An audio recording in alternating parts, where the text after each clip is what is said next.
Какие аргументы могут убедить ваших родителей, что часы, потраченные за компьютером в разных играх, не равны полной деградации, точно не являются бестолковым и бездумным занятием, а в некоторых случаях даже могут открыть путь к неплохому заработку? Зачастую для людей старших поколений определяющим аргументом масштаба и значимости чего-либо являются, деньги. Окей, тогда начните доказывать свою позицию с того, что в октябре 2021 года было разыграно $40 миллионов призовых на чемпионате мира по киберспортивной дисциплине Dota 2. Победители, команда из СНГ под названием Team Spirit, по сути всего 7 человек, это 5 игроков, тренер и менеджер, увезли половину этих денег – $18 208 300. Это еще мы обозначили только призовые, а кроме того, еще есть немаленькие зарплаты, очень немаленькие рекламные контракты, так что индустрия киберспорта в действительности огромна и, несомненно, даст фору многим мировым видам спорта. Но серьезно, сколько может заработать профессиональный игрок в кёрлинг, водное поло, волейбол? Вряд ли речь будет идти о таких суммах. Не зря во многих странах повально открываются федерации киберспорта и регулирующие его органы, что показывает, что даже государства не могут больше игнорировать этот феномен. Наверное, родителям будет сложно назвать все правительства и США, и Китая, Южной Кореи, Франции, Германии дураками. Да, важно понимать, что далеко не каждый станет богатым киберспортсменом. Речь идет о единичных талантах, но индустрия киберспорта будет только расти, и в ней можно найти себе занятие. Это факт. В ответ на это вам, скорее всего, парируют, что вообще-то спорт – это в первую очередь физическая нагрузка, и потом только интеллектуальная. Все это дико вредно, дети зрение портят. Что это за спорт такой, который здоровье портит, а не укрепляет? На самом деле, можно спокойно ответить, что для того, чтобы выдержать конкуренцию на самом высоком уровне в современном киберспорте, требуется ведение полноценной жизни спортсмена, включая командные практисы с утра до ночи, тренировочные сборы, глубокий анализ соперников и своей команды. Для этого многие клубы сегодня, дабы их киберспортсмены оставались в тонусе в условиях высокого стресса, призывают их заниматься спортом и поддерживать хорошую физическую форму. Очень хорошим примером является капитан команды Evil Geniuses Fly, заставляющий всю команду ходить на тренировки с ним. Например, Артизи, обязательно покажите его фото, он вызовет большой эффект. Или взять форму того же самого двухкратного чемпиона мира Коллапса. Недавний СНГ-феномен, двукратные чемпионы мира Team Spirit, в этом плане вообще задали новую планку подготовки для киберспорта, беря лучшее из классического спорта. График сна, тренировочные кемпы, питание, привлечение различных специалистов и, судя по их выдающимся успехам, тенденция будет продолжать свое развитие. Уже сейчас у многих топовых команд есть психологи, следящие за ментальным здоровьем игроков, тренеры и менеджеры. Дальнейшее развитие этого аспекта здоровья у киберспортсменов просто неизбежно, иначе у них могут развиваться различные заболевания, связанные с сидячим образом жизни и интенсивной работой за компьютером. К примеру, так называемая болезнь киберспортсменов или по-медицински синдром запястного канала – неврологическое заболевание, вызванное сдавливанием срединного нерва в запястном канале. Какой организации, зарабатывающей на этом бизнесе, захочется потерять своих лучших игроков из-за такой глупой причины? То есть, суммируя, да, бесконечное сидение за компьютером может быть вредным, но уже сегодня киберспортсмены постепенно избавляются от стереотипа неспособных даже разок подтянуться ребят, и организации создают условия для заботы о здоровье. Теперь, когда ваш оппонент уже будет дезориентирован, пришло время для финального удара. Представители старшего поколения часто считают шахматы благородным видом спорта, который уже давно в мире признан полноценным и престижным, уделом интеллектуальной элиты, где также намного более важна стратегия и умственный труд. Тут прямо-таки напрашивается сравнение доты и шахмат. И ни для кого уже не секрет, что многие именитые гроссмейстеры считают доту 2, если не более сложным и продвинутым уровнем шахмат, то как минимум равноценным соперником. Среди них, на секундочку, чемпион мира по шахматам и один из лучших игроков в истории Магнус Карлсон, а также дважды претендент на мировую корону, один из лучших игроков современности Ян Непомнящий. Кстати, бывший игрок в профессиональную доту. Так что поверьте, уж кому-кому, а ему виднее. Чем меня изначально привлекала дота, то есть когда я только начинал играть, такой 2006 год, тем, что это игра командная, шахматы это вид единоличный. И вот этого эгоизма в шахматах его слишком много, а вот игра на команду, там где ты играешь 5 на 5, это очень здорово, это очень меня сильно привлекало.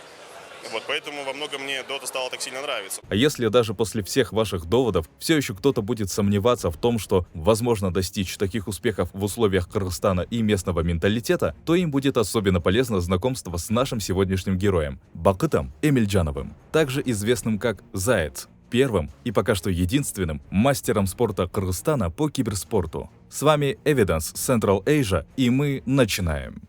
That is for you to decide.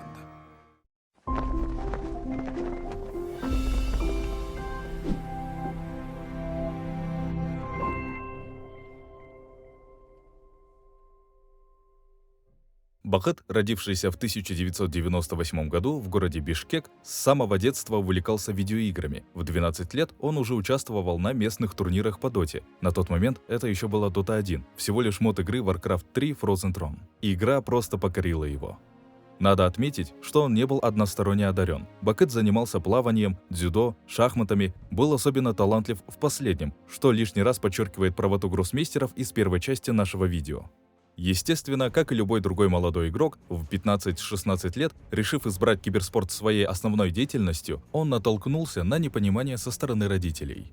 В какой-то момент ситуация накалилась настолько, что нашему сегодняшнему герою пришлось прожить в компьютерном клубе 5 месяцев. Не фигурально, а буквально. Сбежав из дома и обманув родителей, 5 месяцев Бакыт жил в клубе. Спал, по собственному признанию, лежа на компьютерном столе, раз в месяц принимал душ дома у тогдашних друзей. При этом деньги на свое пропитание он находил через организацию турниров по доте. Самое удивительное, что сам он не считает этот период чем-то ужасным и травмирующим, а наоборот с улыбкой отмечает, что это было веселое время. Через определенное время, достигнув договоренностей с отцом, он вернулся домой и начал вплотную заниматься киберспортивной карьерой. Первые турниры играл в составе национальных команд, исключительно на внутренней сцене, на них же и одержал первые победы. Призовые фонды, конечно, не были внушительными, но они придали нашему герою необходимый заряд мотивации и уверенности в себе. Так он и был замечен организацией, являющейся чуть ли не символом киберспорта для многих фанатов, Natus Vincere, куда и перешел в 2019 году вместе с другим кыргызстанцем Евгением Ри под ником Близи. Состав был собран исключительно из игроков СНГ пространства. Вместе с ними Бакыт едет на свой первый чемпионат мира по доте, так называемый The International. И с ними же очень обидно вылетает с турнира. Трон? Они хотят байбек, они хотят зафорсить байбек, они понимают, что трон сломать, возможно, у них не получится, или получится. 15 секунд до спавна саппортов, они выманили байбек про Кинга. Вы что, с ума сошли? Что это такое? Нави идут Т4 бить! КП Нави ничего не сделали на базе противника, Нави проигрывают. Топ-16. Топ-16 на очередном интернешнале. Они были невероятно близки, чтобы пройти дальше. Все локти искусают они сейчас себе за вот тот вот дайв под Т4 вышки. Все локти искусают, ребята. Как же обидно проигрывать. Ну, аминески большие молодцы. Для дальнейшего понимания видеоэссе давайте сделаем лирическое отступление и хотя бы поверхностно, но погрузимся в мир доты для тех, кто не в танке. Dota 2 — это командная онлайн-игра, где две команды по 5 человек в каждой сражаются на одной карте. Одна команда выступает за силы света, другая же за силы тьмы. Главная цель игры — разрушить вражескую крепость, так называемый трон, и не дать уничтожить свой собственный. Каждый игрок выбирает одного из более чем сотни героев с уникальными способностями, со своими сильными и слабыми сторонами. В течение матча они усиливаются, покупают предметы и участвуют в сражениях. Если героя убивают, он через некоторое время вновь возрождается на своей базе. И так до тех пор, пока не победит команда, первая разрушившая трон противника. В игре есть разные роли, но в основном они делятся на две. Кор. Можно сказать, основной боец команды в конце игры. На него делается вся ставка. Вначале он слаб и занят тем, чтобы зарабатывать опыт и золото. Или, как говорят дотеры, фармить, покупая усиливающие его предметы. К финалу же матча отфармленные коры становятся очень сильными и способны уничтожать врагов за секунды. Саппорт. Помощник команды. Он полезен с первых же минут, может драться, защищать своих коров, лечить, отгонять врагов и добывать для команды важную информацию. Саппорт часто жертвует своей жизнью и ресурсами ради успеха команды. При этом зачастую именно саппорты являются капитанами команд, внутриигровыми лидерами, определяющими тактику и стратегию игры.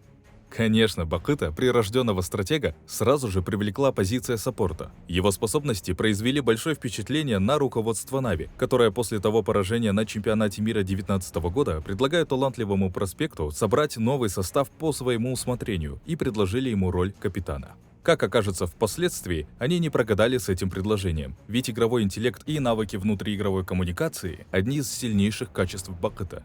На протяжении своей последующей карьеры он еще не раз докажет, что умеет координировать действия команды и определять стратегию в важнейших картах против мировых звезд. Даже Алексей Березин, известный под ником Соло, и Климент Иванов, известный под ником Пупей, одни из самых признанных и опытных капитанов в истории игры, прислушивались к его голосу. Он был капитаном во многих коллективах, начиная с 17 лет. А кроме того, в большом интервью на подкасте Джаред Ман сам отметил, насколько важным считает данный аспект дисциплины. Во-первых, хочу, чтобы меня запомнили как сильного стратега, сильного капитана. Вот для меня это важно, потому что Дота, она многосторонняя, но меня больше всего, наверное, влечет именно вот стратегическая, часть игры. Однако в том году этим планом касательно капитанства в Нави не было суждено осуществиться, ведь несмотря на заманчивость предложения, Бакыт перешел в другую команду из СНГ региона под названием Virtus.pro. После этой истории фанаты разделились во мнениях. Были и те, кто посчитал его поступок предательством, и те, кто пожелал ему удачи на новом этапе карьеры. И из этого у меня такая сложная дилемма была, потому что я понимал, что здесь и мне хорошо, здесь меня все устраивало в принципе. Но я знаю, что для моей карьеры, для моих амбиций мне нужно было уходить. Мне очень жаль, что так получилось перед командой, потому что я так и нормально не смог все рассказать всем, почему. Прошу просто отнестись к этому с пониманием. Да, мне довольно неприятно слушать сейчас очень большой хейт в мою сторону.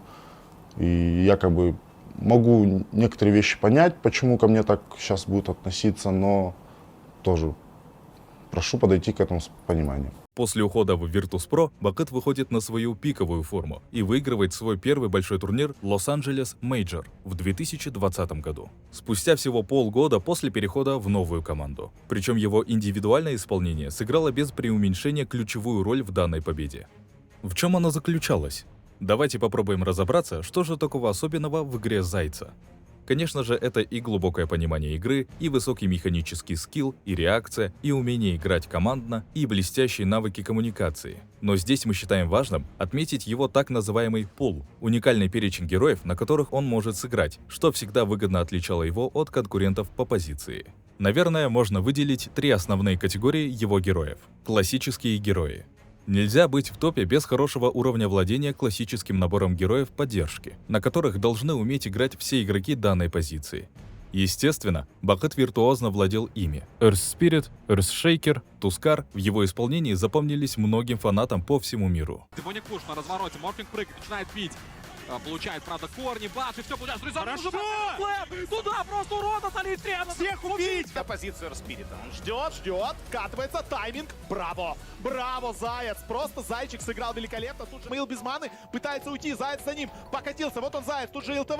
Пошел ультимейт, Сумаил не знает, что делать. Сумаил в сайленсе, у него нет ничего. И после байбека! Как камней у него хватает? Метовые герои. Что такое мета? Давайте лучше послушаем объяснение самого Бакыта. Есть такое понятие мета. Это вот когда приходят, бывают же разные спортсмены, даже в боксе условно есть мета, да. Там кто-то пришел, начал какую-то стойку новую придумал, да, и, соответственно, у него начали больше эффективности, да, и так далее.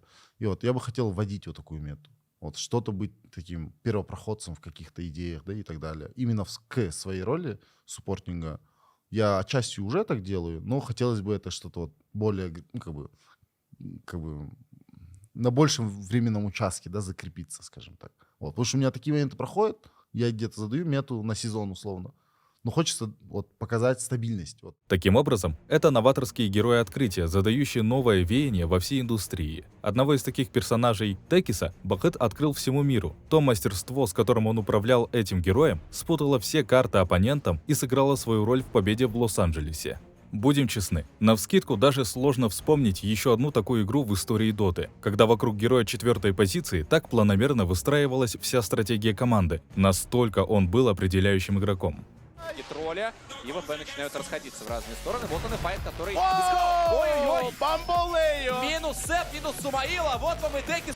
И опять этот клятый Текис. Но это классическая игра с минером.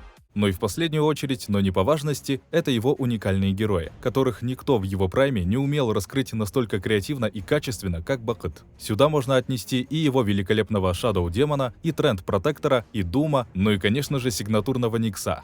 Для многих из вас, наверное, это лишь набор непонятных слов. Скажем лишь, что все эти герои строятся вокруг позиционного видения игры, дают команде огромное преимущество в позиции, действительно превращая карту игры в шахматное поле.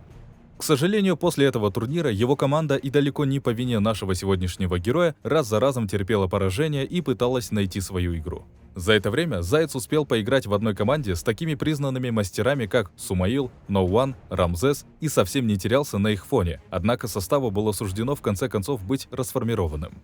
Резко взлетевшая карьера Бакыта также резко начинает идти на спад, в него перестают верить многие фанаты. В этот непростой час он возвращается в Кыргызстан и начинает развивать любимое дело в родной стране. Строит команду с местным тегом Гидра, соглашается на понижение зарплаты от $6000 до 500, собирает и ведет за собой молодых перспективных игроков. Идея собрать в одной команде лучших местных дотеров и выстроить через общую айдентику максимально сыгранную игру не является новой. К примеру, в той же дисциплине Counter-Strike многие команды строятся по такому принципу. Вспомнить тех же монголов, турок и французов. Однако в этот раз попытка кыргызов не увенчалась успехом.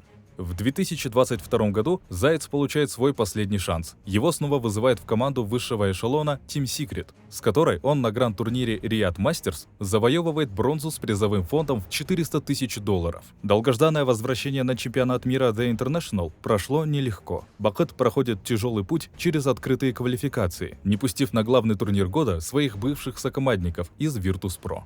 В основной стадии турнира Секреты и лично Заяц показали отличную игру, остановившись в шаге от заветного титула, завоевав титул вице-чемпионов мира, что, конечно же, является беспрецедентным результатом для кыргызского киберспорта. В настоящий момент игровая карьера Бакыта сделала очередной вираж. Ему в этом году исполняется 27 лет. Он стал капитаном той самой команды Na'Vi, а значит, вся та неприятная история осталась, к счастью, позади.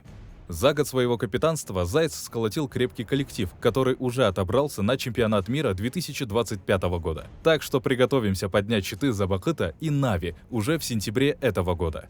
И от всей души пожелаем ему удачи. А с вами была редакция Evidence. Увидимся в следующих выпусках.